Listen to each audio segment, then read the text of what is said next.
بھارتی انتہا پسندوں کی دھمکیاں، حکومت کا ایشیا کپ ہاکی ٹورنامنٹ کے لیے پاکستان ہاکی ٹیم کو بھارت نہ بھیجنے کا فیصلہ۔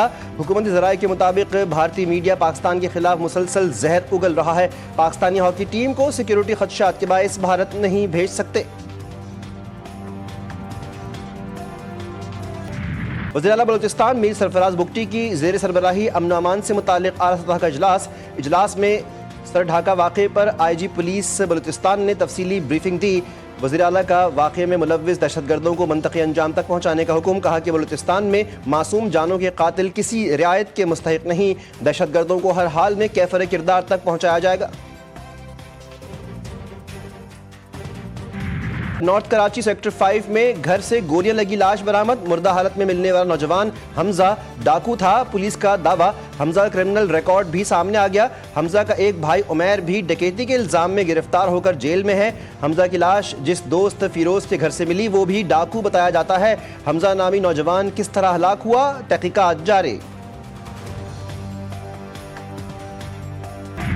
Under 18 hockey Asia cup semi final میں ملائیشیا کو شکست دے کر پاکستان فائنل میں پہنچ گیا۔ پاکستان نے ملائیشیا کو پینلٹی شوٹ آؤٹ پر شکست دی۔ مقررہ وقت تک 3 گول سے مقابلہ برابر تھا۔ انڈر 18 ایشیا کپ میں قومی ٹیم ناقابل شکست ہے۔ فائنل میں پاکستان کا مقابلہ جاپان کے ساتھ اتوار کو ہوگا۔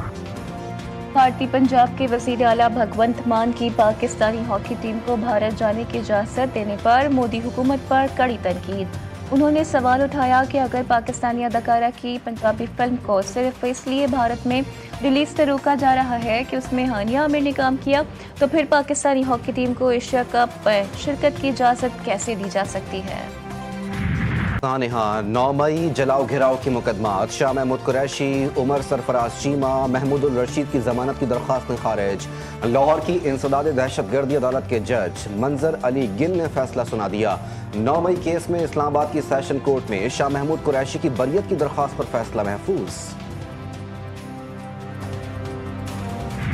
اس پارٹی کے رہنماؤں کی مولانا فضل الرحمان سے ملاقات، کے سینٹ انتخابات کے حوالے سے مشاورت۔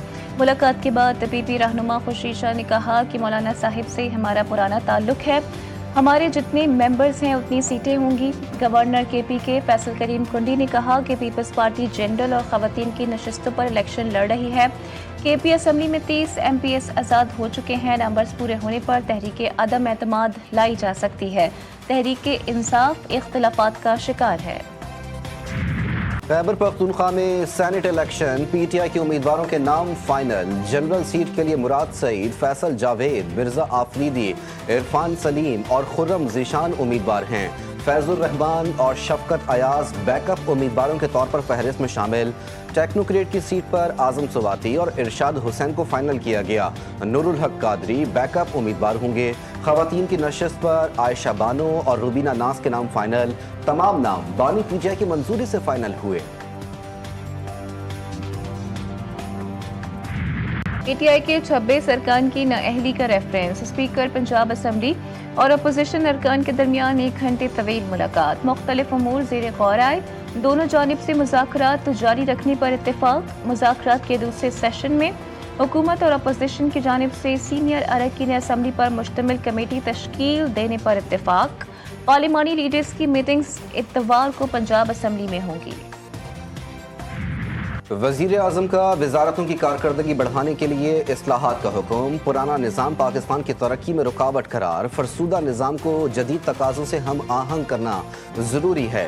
وزیر اعظم شہباز شریف کا اجلاس سے خطاب، کہا فرسودہ نظام کو عصری تقاضوں سے ہم آہنگ کیے بغیر ترقی خوشحالی ممکن نہیں۔ باصلاحیت پاکستانی پوری دنیا میں ملک و قوم کا نام روشن کر رہے ہیں۔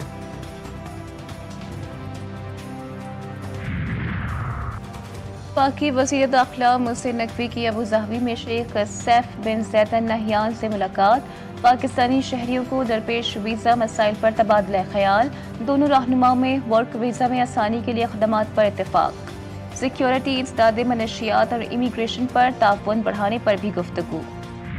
It reminds us of our commonalities and our common objective for humanity, because we not only share a border, we share mountains and we share rivers, and these mountains and rivers carry along with it a grand civilization, a great history, So we identify ourselves as the people of the Indus Valley civilization. Pakistan کی نمائندگی میرے لیے فخر اور اعزاز. ہم اس ملک میں موجود ہیں جسے ہم اپنا آئرن برادر کہتے ہیں. وفاقی وزیر اطلاعات عطا اللہ تارڑ کا بین الاقوامی فورم سے تاریخی خطاب. کہا آئرن برادر کی اصطلاح ہماری تاریخ، ثقافت اور مشترکہ اقدار میں گہری جڑیں رکھتی ہے. پاکستان اور چین کے تعلقات صرف سرحدوں تک محدود نہیں بلکہ پہاڑوں، دریاؤں اور دوستانہ اعتماد سے بھی مضبوطی سے بندھے ہوئے ہیں.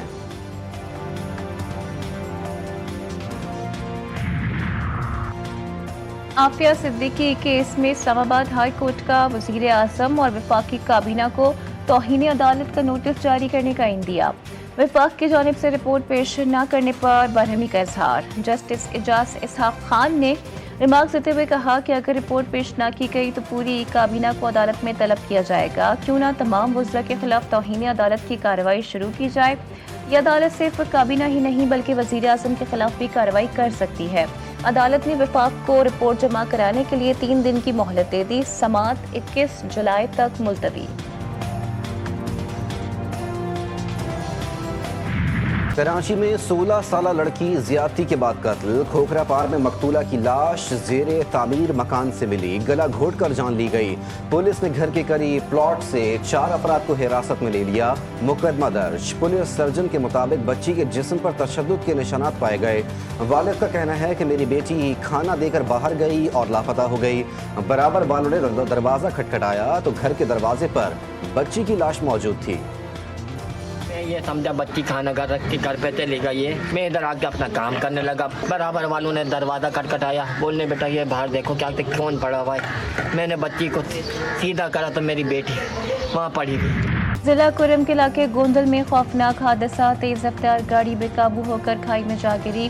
حادثے میں 7 افراد جاں بحق، 4 زخمی ہوئے. لاشوں اور زخمیوں کو اسپتال منتقل کر دیا گیا.